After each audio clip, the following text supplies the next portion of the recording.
give you some ideas for the nature explorer in your family.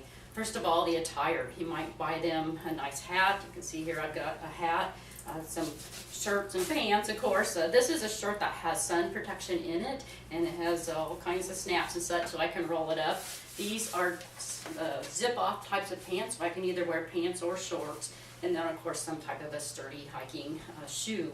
I also sometimes will wear a vest. It kind of depends on the weather, or if I have a lot of materials and kind of gadgets to carry with me.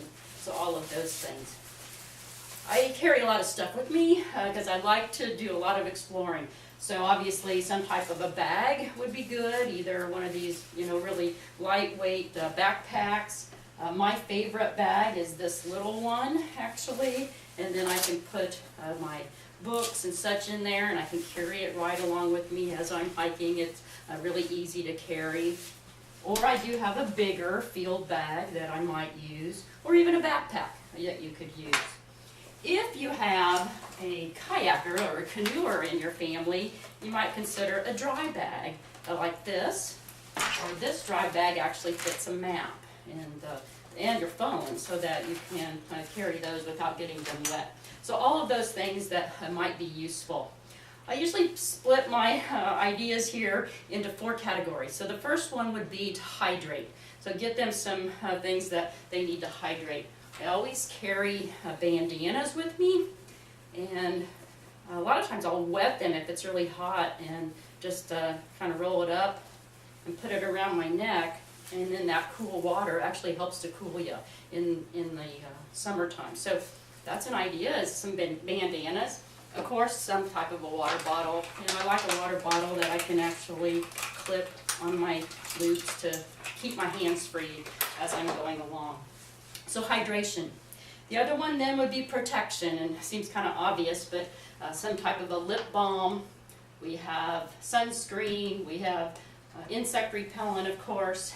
Carry your phone. It seems kind of obvious everybody carries a phone anymore, but get to know how to use your GPS on your phone if you have a smartphone, because it can really help you mark your spot at your car, and then mark where you're going, kind of leaving a trail as you go, and then you can get back if you happen to get lost, which sometimes happens.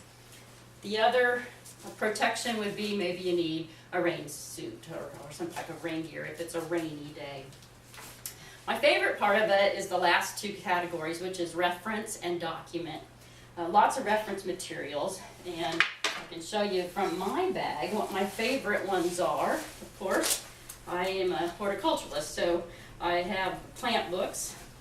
Newcomb's Wildflower Guide is one of my favorites, and I always keep a lot of notes and kind of check off what I see as I go along.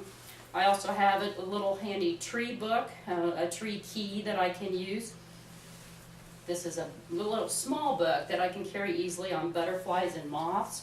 Or I do have the bigger books, the big Butterflies of Illinois, of course, and then other types of plant books that I can carry along if I want to carry that much. And then I also have a dragonfly one in here. You might carry a bird book, obviously, or some type of a small bird book.